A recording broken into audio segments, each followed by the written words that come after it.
Watching TV has changed over time. Streaming has become the new norm. That's why Golden State Media Concepts television podcast dives headfirst to the world of cord cutting. Want to be on the loop of what's hot in Netflix? Or if it's not a preference, what about original shows in Hulu? We've got you covered. Join us as we fill in the blank and talk about movies to stream and what show you should be binging. This is the Golden State Media Concepts television podcast.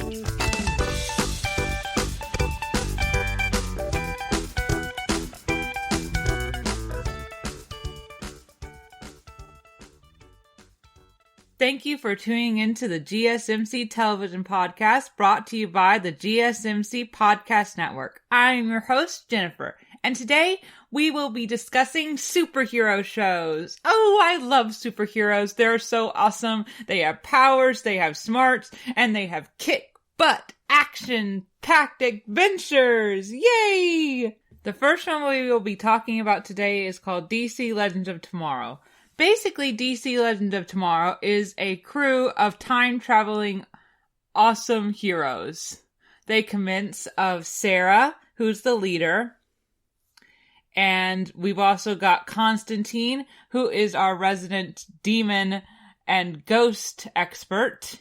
He's also got powers. He's like a warlock, basically. Ava is Sarah's girlfriend, also.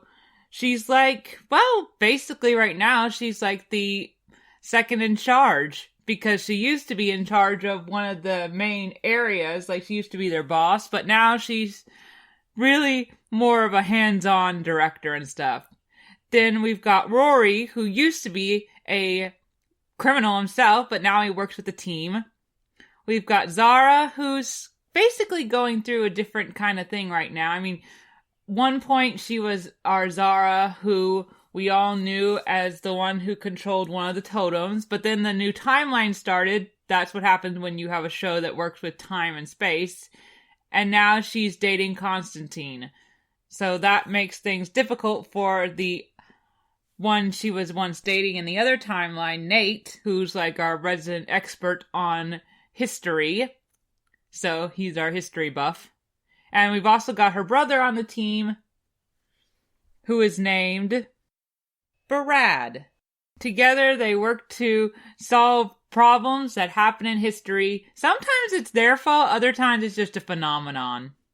And this season is all about aliens. Yes, aliens. The combination that is sure to bring success to this season, because during the season finale of last season, when we finally defeated the Fates, it was basically Fates versus the Legends last season, Sarah got abducted by aliens, and I was like, what? No! Sarah! And this is not the first time we've had this happen in our series. Like, during one of the big crossover episodes, they were fighting against aliens, and now they're fighting against other aliens to save Sarah. And the big reveal, thanks to David Bowie, that they found out is that Sarah was going to propose to Ava. It would have been a beautiful wedding and stuff, but now it's delayed because Sarah was abducted. And of course, our team did not exactly know that Sarah was abducted because they were partying as a result of their successful mission. I mean, Zara and Constantine were having a night together, and that entitles a lot. Mitch was drinking. Well, Mitch is Rory. Like, it's his last name, basically. And so was Ava. So everybody was doing their own thing, and then they wake up and figure out that Sarah's gone missing. So they have to figure out what happened to her at first, and David Bowie, best guest appearance ever. I was I still am a huge David Bowie fan, mostly because I really loved him in Labyrinth, and I love a lot of his other great songs. So, yeah, loved seeing a version of David Bowie, and that was just so cool. But at first they tried to figure out the best way to contact Sarah was by using Constantine, and Sarah's they are connected ever since he pulled her out of purgatory. But since she's out in space and he's on Earth, it was too far for him to reach her, so he didn't know what to do. And then we had the solution, because Astra, who basically was sort of a villain in our last season, but she became good. It wasn't her fault that she was taken into hell when she was little, and now Constantine finally has saved her soul, so to speak, and she's given him back his. And so basically she said that Aleister Crowley said that he was abducted by aliens, and then he disappeared from hell, and they need to find him, but actually what happened was that Constantine had taken care of him. And now he has this book that helps you basically have spells and do combats against aliens. But Gary had taken said book. And it turns out that when they went to go find Gary, Gary was actually an alien in disguise this whole time. Gary is our resident nerd of the crew, and so now that he's been found out to be an alien who can hide his alienness by wearing glasses, interesting idea actually. I always thought the best way to hide an alien in plain sight was by using a watch that projected a hologram thing, but this thing is glasses that projected holographic human disguise. So that was pretty neat to see a new version of how to do a human suit, so to speak. Zim could learn something from this. Zim is a character in another series I love called Invader Zim. It was out in the 90s. It was a cartoon. Anyway, so basically, they have to figure out the best way to find Sarah that doesn't involve Constantine. And now they know that Gary was kind of a bit of a traitor. Because it turns out Gary was the one who abducted Sarah. So we must find and interrogate him. But meanwhile, back on the alien ship, we find that Sarah was able to escape, and she ran into Spartacus, who was also abducted by aliens. And, Spartacus is an idiot. He was first suggesting that they release all the prisoners, but the prisoners were also aliens, so that was a dumb idea. Then he decided that we should just ram into the alien abductors, and the alien abductors, the other one that isn't Gary, ate him. That was a pretty gnarly scene, but yes, it happened. I was meh, doesn't matter, that guy was stupid. I know that's kind of cold-hearted of me, but I'm not joking, he really was pretty dumb. So that was basically what happened with Sarah, and so then she finds out that Gary was an alien, so she talks to him and says that maybe the best plan is for us to open up a wormhole, because that's where the legends are when they're not in time areas. But then Gary's but if we do that, then we might be out of fuel at the time.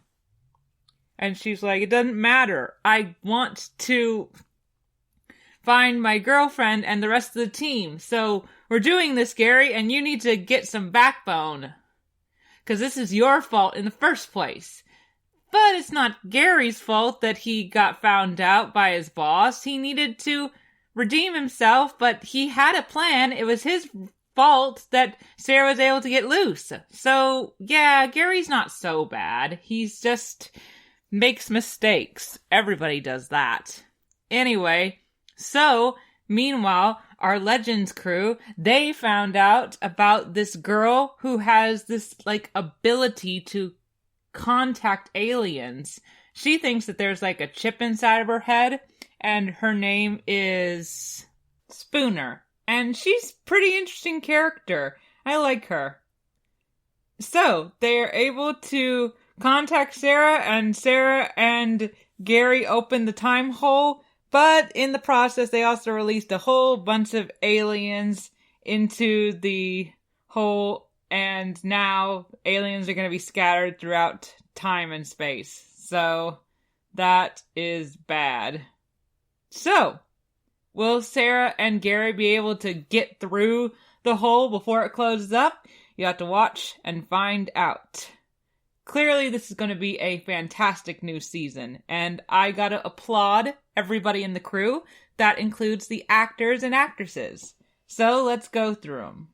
So, first of all, we've got Katie Lotz, who is Sarah Lance. Tala Ashi, who is Zara. We've got Jess McCollum, who is Ava. Olivia Swan, who is Astra. Adam Seckham, who is Gary. And then we've got Shane Sabahine, who is Barad, the brother. And as Spooner, we've got Lisitha Chavez. And Gideon, who is like their computer ship voice, is Amy Lewis. And then we've got our very own Mick Rory's person is Dominique Purcell. Constantine, who is my personal favorite out of the guys, is played by Matt Ryan. And we've also got Nate Haywood, is played by Nick Zano. And he's that nerd. And that's about it for our crew. Now for a little bit of background about this fantastic series. So, DC Legend of Tomorrow is an American superhero television series developed by Greg Berlanti, Mark Guggenheim, Andrew Kesberg, and Phil Kelmer, who are also executive producers along with Sarah Sheheter and Chris Fedek. Kelmer and Fedek serve as showrunners. The series, based on the characters of DC Comics, airs on the CW and is a spin-off featuring characters introduced in Arrow and The Flash, along with new characters set in the Arrowverse, the same fictional universe. It is the fourth series in the Arrowverse after Arrow, The Flash, and Supergirl. The series premiered in January 2016. In January 2020, the CW renewed the series for a sixth season, which premiered May 2nd, 2021. In February 2021, the CW renewed the series for a seventh season. Yay! So there'll be a season right after this one as well. That's awesome, considering the fact that we're going to lose a couple of other series before the end of this year, like Black Lightning and Supergirl. Unfortunately, these are their last seasons, but we'll talk about them some other time. Either way, so, being a personal lover of aliens, I am liking this new season. I can't wait to find out what kind of aliens have been released into the timeline. It's just so cool. And I'm just tickled pink about this whole season. It's gonna be epic. It's gonna be awesome. It's going to be time saving. Little pun there, because that's what our team, our crew, always must do. I think I just rhymed. Anyway, I hope that everything turns out good. But out of all of the Arrowverse series that I love to watch, that one has always been one of my top favorites. So, predictions. Well, obviously, Sarah's gonna get back together with the team eventually, but it'll probably take to like half of the season, because, well, who knows? I mean, I know, but I'm just not going to tell you, because I want you to watch it. And I also follow the preview for next week, and it looks like a good episode too. And it just makes you want to continue watching. Everything about the Legends is awesome, and I can't wait for more, give me more. Oh, I'm so silly right now. But, yeah, that's my fun time review for this episode. I give it 5 stars out of 5. So, yes, watch DC Legends of Tomorrow. You will not regret it. It is awesome! And, of course, out of the girls, my favorite character is Sarah, because she is so kick butt, and she was once an assassin, but now she's the leader of her crew. And her and Ava's proposal is so beautiful. They have been in and out of a relationship this whole series, and I just love it. They're so cute together. It's just so beautiful when things all come together in the end. So, let's hope that that's what happens. Until then, it is almost time for our first commercial break. When we get back, we will be talking about another fantastic series called Supergirl! Yes, Supergirl is awesome! And since this is its last season, we definitely want to make sure it is celebrated in the best possible way. But first, it is time for a commercial break. I will see you after that, and we will continue enjoying superheroes. Want to know the latest and hottest music hitting the airwaves? Don't be left out. Listen to the Golden State Media Concepts Music Podcast. Keith keeps you on the loop with everything you need to know from pop, rock, hip-hop, and the top 40. And we'll throw in news of your favorite artists, concert and tour dates, and so much more. Listen no further, because this is the gold standard in music podcast.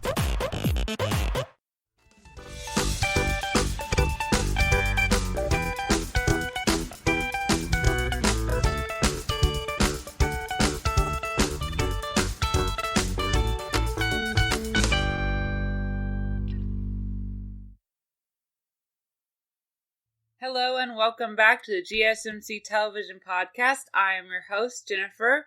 Earlier, we were talking about a great superhero show called DC Legends of Tomorrow. Now, we will discuss another great one called Supergirl. Yes, Supergirl, who is, as you all know, if you follow the comics of DC, she is Superman's cousin. And it's really a great show. I love it. It came out in 2015. It feels, wow, phenomenal that it's been that long since the series first started. And I loved every minute of its airs. Supergirl is an American superhero television series developed by Ali Adriel, Greg Bertlin, and Andrew Kurtzberg, that originally aired on CBS and premiered on October 26, 2015. It is based on the DC comic character Supergirl, created by Otto Binder and Al Palestino, with Melcius Benoist. At first, Supergirl was just going to continue her life as a journalist at Catco, and she was enjoying that. Until her sister, adopted sister, Alex, was almost killed in a plane crash. Supergirl sprang into action and saved Alex and the rest of the people on the plane. And that made her realize that she wanted to fight crime. And she got herself a suit with the help of her best friend, and she became Supergirl and helped to fight for the good of the world, just like her cousin. And there was this one episode of Supergirl that I really enjoyed, where she beat up Superman when he was under the control of a controlling system that was so cool. It's mostly just because I always thought that everything came too easily for Superman, and it was good to see him become more humble because he got beaten by his cousin, who is also technically younger than him because she was lost in the Phantom Zone for a bit.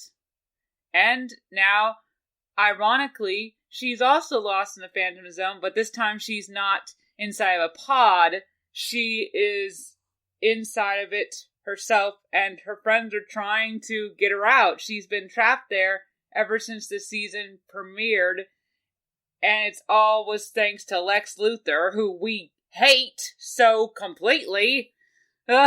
He's such a jerk.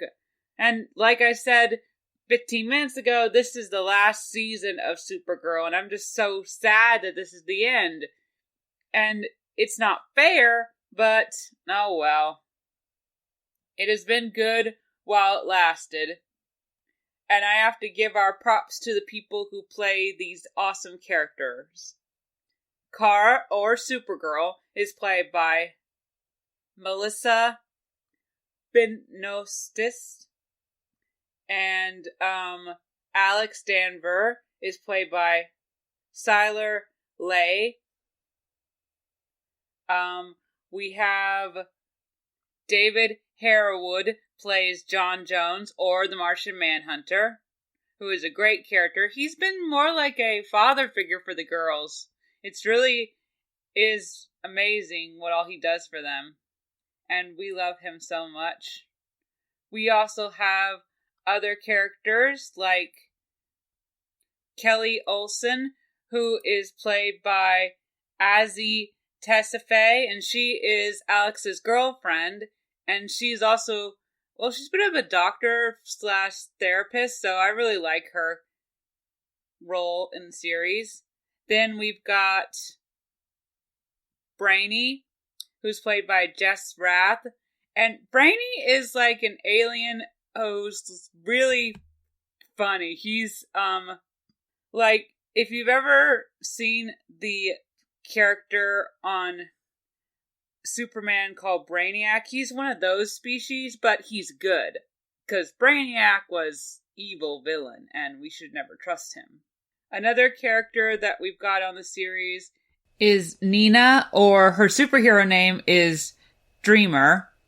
And she's really cool. But she has her problems because she wasn't fully trained by her mother, and she really wishes that she had gotten that training so she could, like, understand how to interpret her dreams. Nicole Maines plays her, and I really think that Dreamer needs to understand that though she may not have gotten the training, she can still handle this. Another character that we've got is Lena Luthor. She is basically the adopted sister of Lex Luthor, and, well, her and Kara have been butting heads for a bit ever since Lena found out that Kara had been lying to her about her secret identity. But eventually, Lena forgave her and things started to get better between them. And then Kara got banished to the Phantom Zone by Lex, and Lena's been kind of blaming herself in the inside. But she also needs to realize that it wasn't her fault, it's always Lex's fault. And Kay McGarth plays her, and I really like her character. Another important character that must be credited is our villain right now, and that is Peta Sir Janet plays Ninex, or our princess from one of the Fifth Dimension, and she's basically like, she has a lot of powers, and Kara thought she could trust her, but she's evil. She wants revenge on her father for sending her to the Phantom Zone. And, of course, we've also got Kara's own dad, who I couldn't find for the life of me who plays him. But he's a really interesting character. So, all of this is a combination to create a great show. And now we're going to find out if they can finally save Kara from the Phantom Zone in this new episode.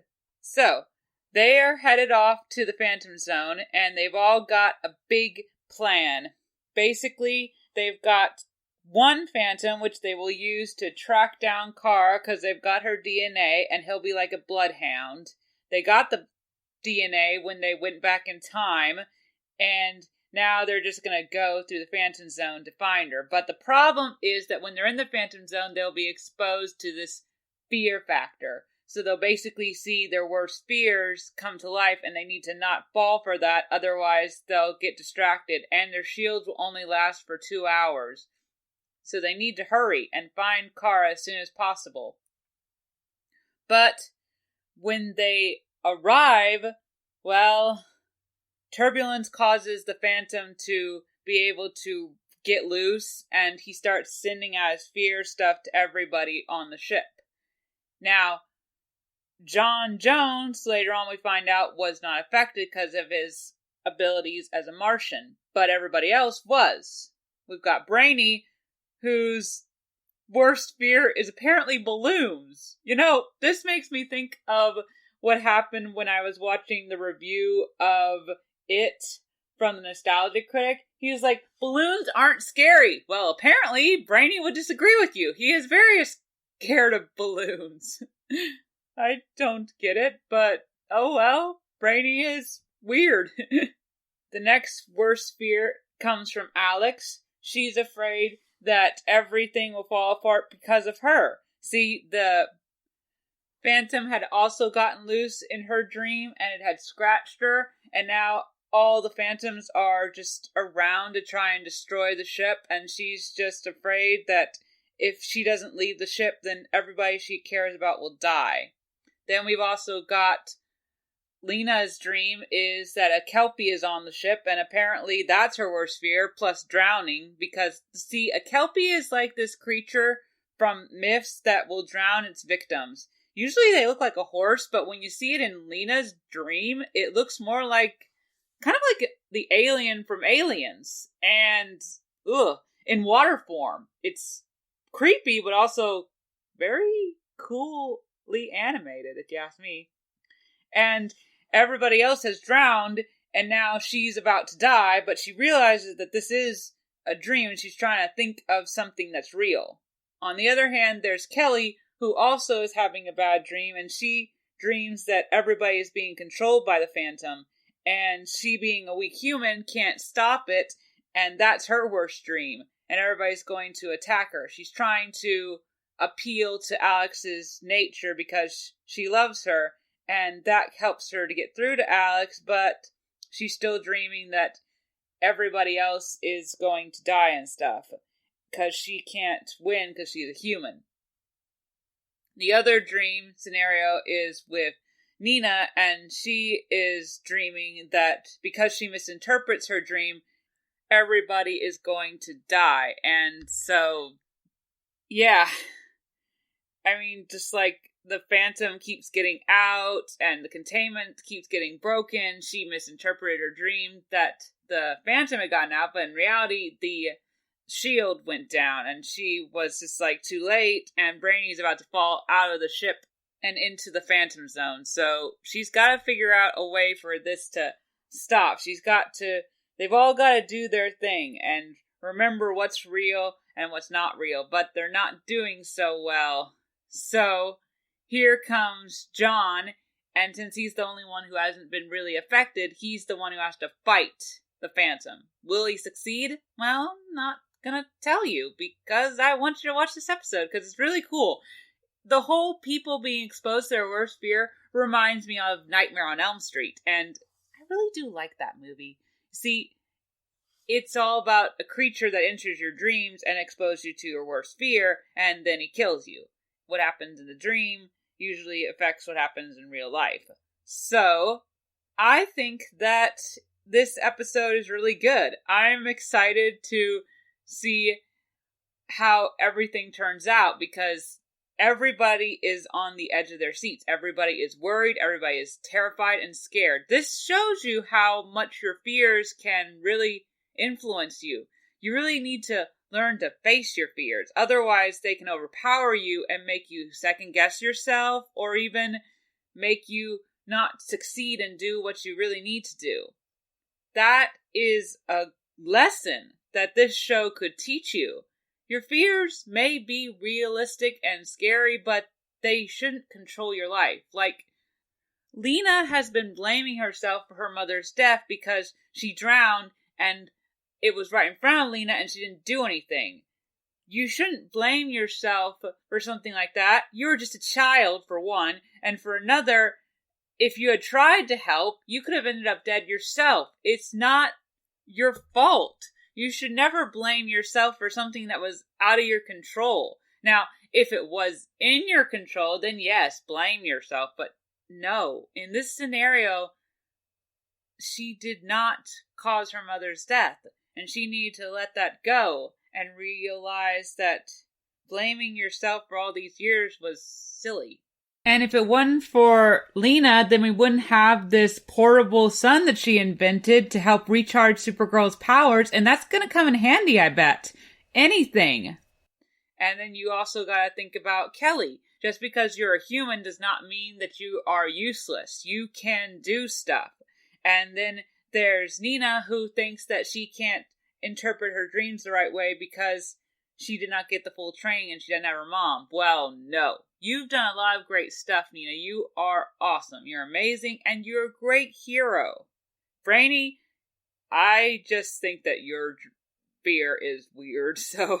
Yeah, balloons, really, Brainy? Wow. But they just contain so much pressure. How? And then they can explode. Not explode in a dangerous way, Brainy. So, yeah, all the characters really need to understand that just because their fears are really terrifying and justifying, that does not mean that they should be something that stops you in your tracks. Alex, you may be worried that you can't save your sister, and that will ruin the mission, but I think you can handle anything, girl. It's just a matter of time before they are able to save Supergirl. I mean, this is the last season. They're not going to be trying to save her the whole time. That would be weird. This is the mid-season finale, after all. I think that everything will turn out good. Now, it is almost time for our second break.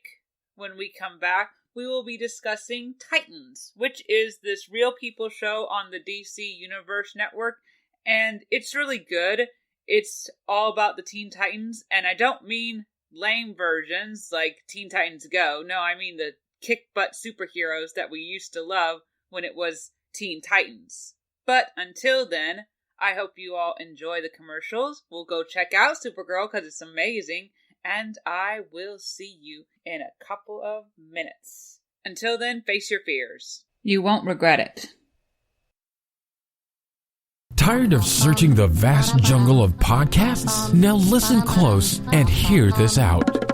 There's a podcast network that covers just about everything that you've been searching. Hey! The Golden State Media Concepts Podcast Network is here. Nothing less than a podcast bliss with endless hours of podcast coverage.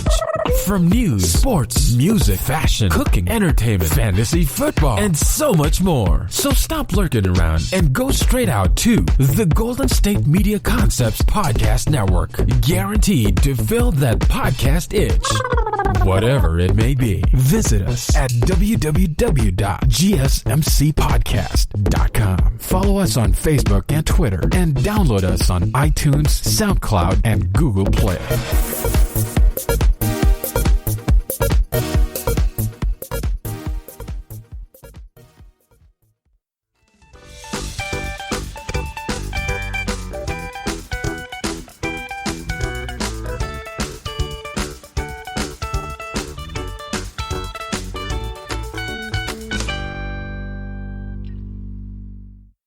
Hello and welcome back to the GSMC Television Podcast. I'm your host, Jennifer.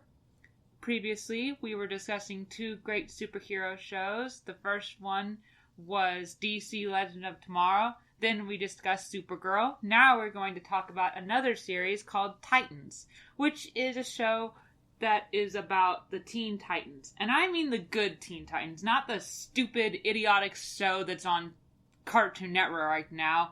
That's Teen Titans Go. No, this is where we have the superheroes that kick butt and take names. Titans is an American superhero television series created by Akava Goldsman, Jeff Jones, and George Barati, based on a DC Comics team Teen Titans. The series depicts a group of young heroes who join forces in their fight against evil. And the featured members of these Titans are Dick Grayson, also known as Robin, and he is played by Burton Thwaites. And this is like a really good older version of Robin, and he's like the character who was taken in by Bruce after his parents died in a circus accident. Another character we've got is called Starfire, or in this series she's called Corey Andrews, and she is played by Anna DePoy. In this series, she basically comes to Earth to try and, save them all from Raven, but Raven becomes good, and that's really good. But in this series, she's called Rachel, and her actress's name is Tegan Croft. And just like in the original cartoon series, she has these awesome dark kind of powers, which she used in the first season to defeat her evil father, Trigon. And then another character that we've got is Gar, or in other words, Beast Boy, and he is played by Ryan Potter.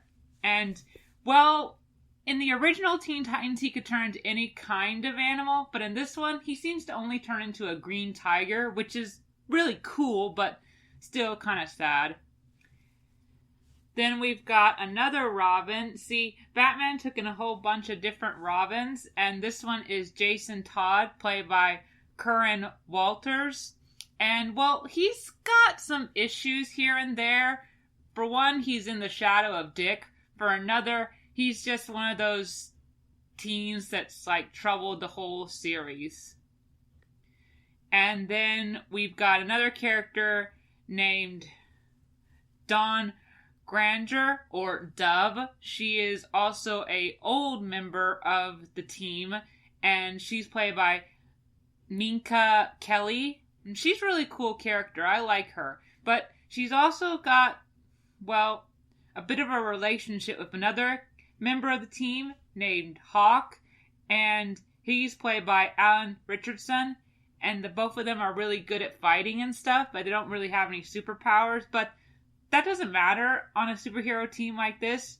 Just because you don't have superpowers doesn't mean you can't fight crime. I mean, look at Batman.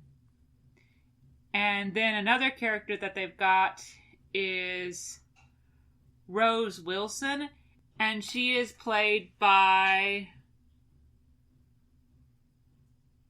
Chelsea Zhang. And she is the daughter of Deathstroke, which is the main villain in Season 2. And, she came to them needing help, and they took her in and begged for her to be able to stay. And so we thought that she was good. But it turns out she was like a double agent for her father. And so that was a big blow to the face, particularly for Jason, who had fallen in love with her. And now that we find out that she was a double agent, we think that we're going to have to kill her. Because Deathstroke is a big jerk, and he is played by Issa Morales. And, then we find out that she fell in love with Jason too, and she does not want to kill the Titans. And the whole reason Deathstroke wants to kill the Titans is because they took in his son, Jericho. And, that put Deathstroke into a position where he wanted to get his son's love back, and they fought, Deathstroke and Dick, and it ended up being where Jericho saved Dick, and bam! When he saved Dick, he got stabbed by his own dad, and his soul went inside of Deathstroke, because that was Jericho's power. So this whole time, he's been living inside of Deathstroke, and Deathstroke still have had this endeavor to kill the Titans, because it's like, I blame you for the fact that I killed my son. That is messed up, man. So we've all got this development for the season finale, where everybody has to not only defeat Deathstroke, but they have to save Garth and Connor. Connor is Subject 13. He's like a clone of Superman mixed with Lex Luthor's DNA. So he's half Kryptonian and half Lex Luthor. And we all know Lex Luthor is an evil jerk. And he is played by Joshua Orpin.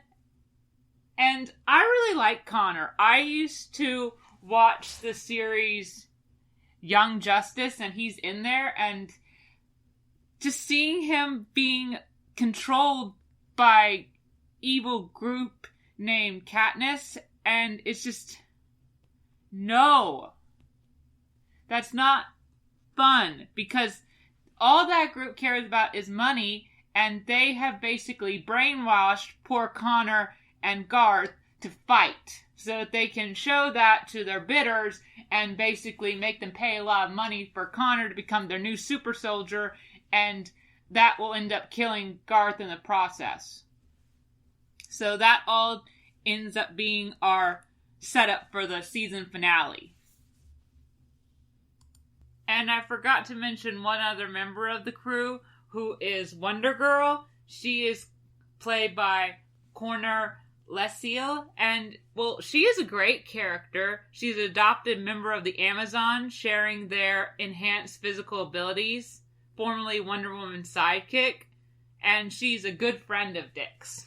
So, we've got this whole group of members that have been split up because they were having disputes and stuff, and, well, at first we wanted them to save Dick because he had gotten arrested, but then he broke out and he wrote that Jericho was still alive on a cell wall, and so now all four of our girls, Wonder Girl, Rachel, Starfire, and Dawn, went to go save Gar because he's being controlled by Katniss, and so is Connor. But they still have to get more of the members. I don't think that this is enough. This is just 4 really awesome girls, but Connor's been brainwashed, and they know that, and they know that Gar's been brainwashed, which means that they're going to have to fight their friends, which is not something that they want to do. And as they're driving to try and save Gar, because apparently Katniss had sicked him on a group of people at a fair, which is so wrong on so many levels. I mean, can you imagine? You're just having fun at the fair, and then a giant tiger attacks you. That's not cool, Katniss. Why would you do something like that? Poor Gar. Anyway, as they're driving, here comes Deathstroke to be a complete jerk. And they don't know if they can't really beat him because he's got guns, and Starfire's powers aren't working, and they just don't have time for this. So who comes along to help out? It's Dick. And it's a full-on fight between Dick and Deathstroke. And it's looking awesome, looking great, but Dick is kind of losing. And then here comes Rose to fight her father. And, well, she actually manages to kill the jerk, which is well owed, because the guy is a complete jerk and definitely needs to be taken down. And as she kills him, what happens? Jericho goes inside of her, and now he has a different body. He and his sister will now share a body, which is kind of messed up, but I think that Jericho likes his new digs more than being inside of his father, because his father was, well, a jerkwad, and I'd rather be inside of my sister's body than a jerkwad who wanted me to kill my friends, even though I wasn't the one in charge of the body at the time. But yeah, no. So now that they've killed Deathstroke, they have to go and save Gar and Connor. And they've got little time left. I mean, Connor's like already starting to attack Gar, and of course the bidding's going up, and it's like, this is all you care about. These two may be just weapons to you, but they're real people that don't deserve this. And poor Gar just got punched right out, and he's knocked out, and it's just like, no. So the girls are there to try and knock Connor back to his senses, while Rachel tries to get Gar back. And it's not easy. They still have to figure out a way to snap them out of it. At first, Starfire thinks like maybe say, "Hey, Connor," and that was hilarious. And then all of a sudden, here comes Hawk to help out too, and it's like, where have you been? I've been a wrestler. I feel like it wasn't the best job for me. I had some soul searching. No, Hawk, you were being an idiot. So he comes to help, and then here's Dick, and they all need to just kind of get Connor to come back to his senses. Meanwhile, Rachel and Gar are having their adorable moment. This is why people always shipped Beast Boy with Raven. And she's able to bring him back to his senses using her mind-welding powers. And that was awesome to watch. And now she needs to do the same thing to Connor with some help from Dick and our friends. They have to hold him tight. Basically, Wonder Girl uses her lasso, and Rachel grabs him with her shadow magic, and Dick also goes into his brain. And now they are going to try and get him back to normal. Will it work? Will they be able to save Connor? Well, I know, but I'm not going to tell you, because I was looking online and I just found out there is going to be a season 3. Woohoo! It's going to be on HBO Max, but yeah, that's awesome to know. I don't know when, because we're all still in virus mode, so stuff is delayed. But yeah, that is great news. I can't wait to see what's next, especially considering how they ended the season finale. I don't want to tell you, but it was pretty interesting. It's a good setup for a new season. And, the emotion, the development, I am just so excited for this new season. I just hope it is just as good as the last season. So, predictions. Well, first of all, I hope that they come back fighting just as good as before. And the new villain might be even worse than the last villain. First villain that we had was Trigon, which was Rachel's dad. And then the next villain we had was Deathstroke, plus Katniss. So now we're going to have a new villain, and will they be up to the task? I don't know. Plus we also need to get Starfire's powers back, and that's a whole chore in itself. Plus there are other stuff that needs to happen. If you watch the season finale, you'll know what I'm talking about. I'm just hoping that everything turns out good in the end, because this series is really, really good. I mean, first we had Teen Titans, which was a great series where we had Robin, Starfire, Beast Boy, Raven, and Cyborg. He's not in the Titans series. And then we had Teen Titans Go, and everybody hates it. Well, everybody with a brain should hate it because it's disgraceful. It's just a comedy when superhero shows should not be comedies. They should be kick butt and awesome. And now we have this show, which is kick butt and awesome. And I want to just, I love this show. And I am just so excited to find out there's going to be another season. Because all the characters do a great job. Even when they're brooding like Jason is right now. I know that you're hurt, dude, but stop. Anyway, it is almost time for our final break. When we come back, we're going to be talking about Jupiter Legacy on Netflix. Ooh, I can't wait to watch the first episode and see what it's like. But until then, superheroes out there, keep fighting the good fight. Want to find out what movies to go see? Then check out the GSMC Movie Podcast. It's your ticket to the latest movies, whether it's a new blockbuster event, romantic, comedy, or action flick. This show has got it all covered. They talk some what to go see now. Don't bother. What's hot on Netflix and everything in between. That's GSMCpodcast.com/movie-podcast. When it's all about the movies, it has to be this new show. Don't forget to like them on Facebook and follow them on Twitter. Visit GSMCpodcast.com for more info.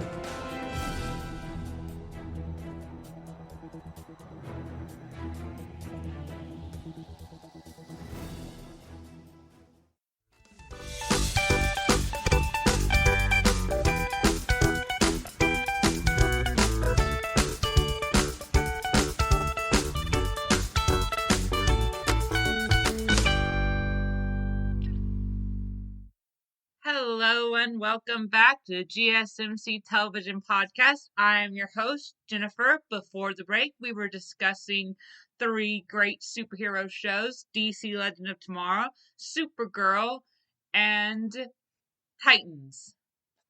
Now we will discuss a brand new series on Netflix. It is called Jupiter's Legacy. Now, Jupiter's Legacy is an American superhero streaming television series developed by Steve S. D. Knight, based on the Image comic book series by Mark Miller and Frank Quantley, that premiered on Netflix on May 7th, 2021. It stars, well, a lot of really cool superheroes. Basically, the first superhero we got is Sheldon Sampson, or the Utopian.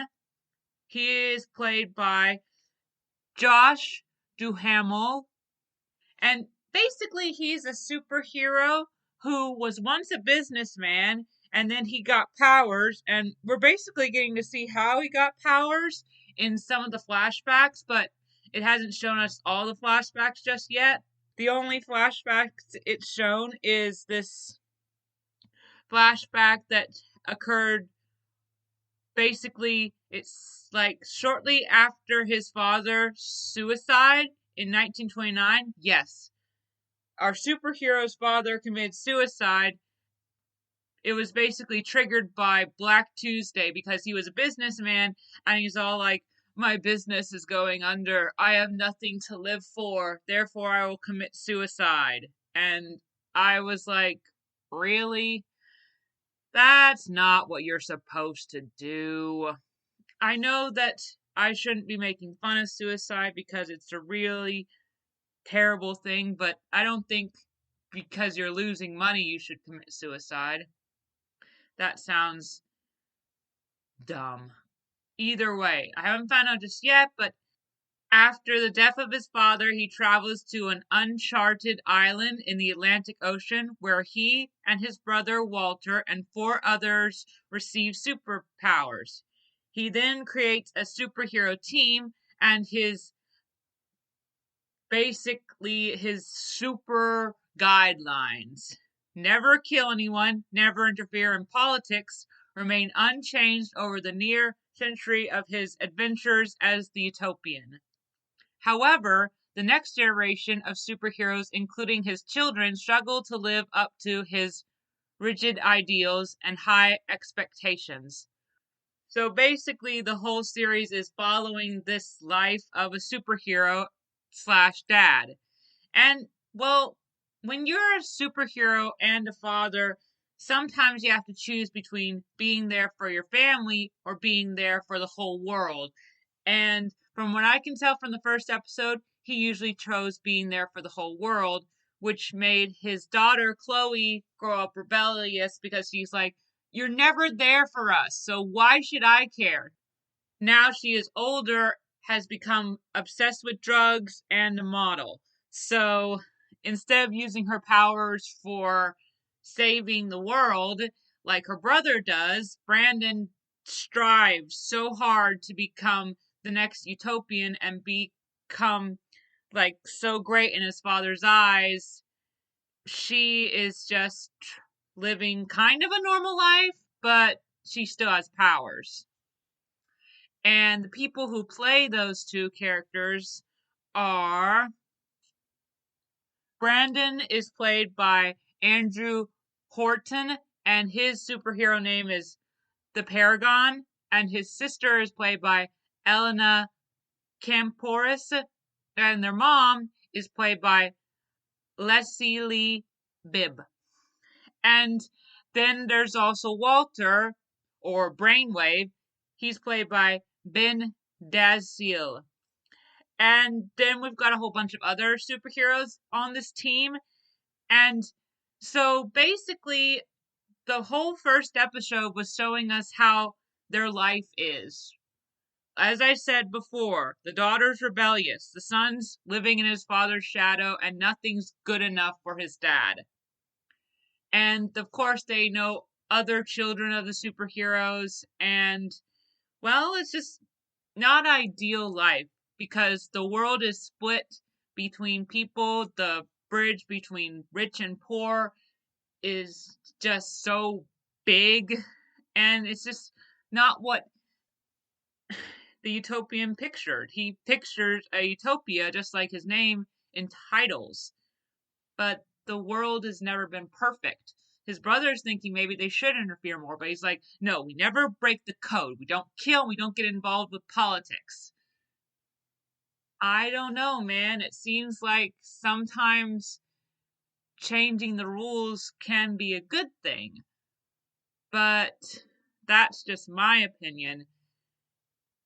I know that all superheroes have a code, and they don't like to break it. But sometimes you have a big baddie that's too much to handle. And that's basically what I think one of the superheroes thought when he turned bad. His name was Skyfox. He was Sheldon's closest friend and teammate before turning against the Union after breaking the code. And he's basically in prison now. And he's played by Matt Lanter. And we haven't met him yet in the series, but he's been mentioned. So it's not like anybody else hasn't thought about this idea in the first place. So you just gotta wonder, why do all of the superheroes have a code? Because they want to be better than the villains. But how can you be better than the villains when everybody around you is just evil or corrupted by greed or something else? If only we lived in a world where people got along better, things would be a lot easier for superheroes. Anyway, so the first episode was just basically a way to show the audience what their lives are like. As I said before, they've got family issues and they've got issues of being superheroes. To a point where poor Brandon feels like he can't do anything. I mean, he tried to stop these bank robbers, but that didn't really go as planned. His father had to save him, and the daughter's being rebellious to a point where it was a family dinner. She came, and all that happened was her and her dad argued, and she just stormed out. And she says to her brother that, I'm sorry that your life is going to be basically trying to impress a man that's never going to be impressed with you because of his code. And why do you even seek his praise when he was never there for us? And the mom is just basically trying to keep the family together. And the uncle is also just trying to get everyone to get along. I like the uncle the best out of all the characters because I like his power, being able to get into someone's mind and help to control it. And I also think that he's got some pretty good ideas, even though his brother seems to be thinking that no matter what, this is the code and we will live by the code. Well, sometimes when you live by the code, you die by the code. I don't know, it's just my thought. Either way. So the end of the episode is like basically towards this part where we find the whole team fighting against this villain who is called Black Star. And Black Star is played by Tyler Mane. And, well, he's gotten out of prison somehow, so everybody's big time fighting him. And you think that since this is a show about superheroes that they would win. And yes, they do end up winning, but it comes at a cost. Basically, this Black Star was doing so well that he ended up killing two of the characters. He killed Billy and this girl character. He basically even had her head in his hand. It was gross. And so the dad and everyone was trying to get rid of his power source, Black Star's power source. And, well, the son kept thinking in his mind about what his dad said, where he's like, he will never be ready. He isn't even close to being ready to take over my legacy. And so he's like, no, I'm going to show him. He comes down after flying really high, right down onto the guy's head and flattens him and kills him. And he saves them. But instead of being grateful, the dad's like, "You killed him! How could you kill him? That's the code. We don't break the code." Even at the expense of your life? Even at the expense of him going nuclear and taking out a whole state? Oh, I'm sorry, but I think he did the right thing. Sometimes you have to kill the villain. When they're a super big baddie, the only solution is to kill them. It's like when you take out a big robot. You can't just let the robot walk back up. You have to kill it. I was just so mad when he was yelling at his son instead of being grateful. I would have been grateful. I would have been like, "Thank you for saving me and my wife and everybody else from having the same fate as those two poor people." It's just frustrating that he didn't even care enough to say thank you. And then we find out that the real Black Star is still in prison. So who did they just kill? I have no idea. I only watched the first episode. I'm hooked and I want to know what happens. But I just think that this is going to be a good show. But at the same time, seeing the way that this dad treats his kids, it's no wonder his daughter's rebellious and his son feels like he's worthless.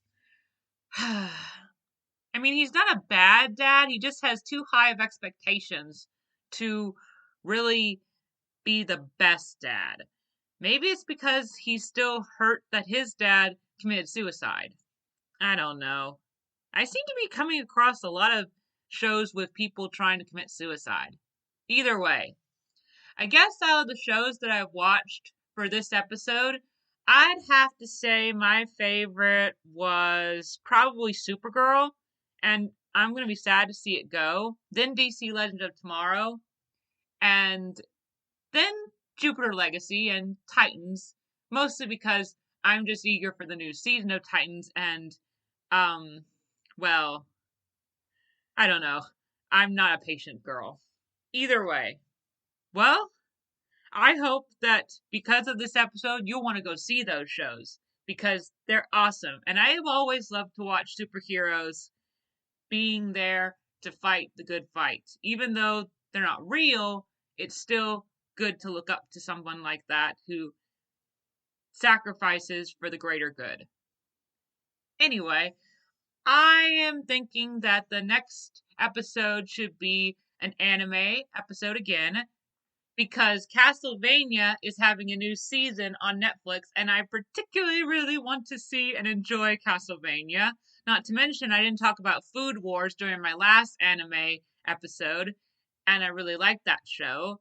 And, of course, I think that talking about My Hero Academia will be good. It's another superhero show, but it's an anime one, and it's really good. And the final series that I think I'll talk about is called Moon Phases. It's an old anime, and I've been watching it for a while, and I'm really curious to see how it ends.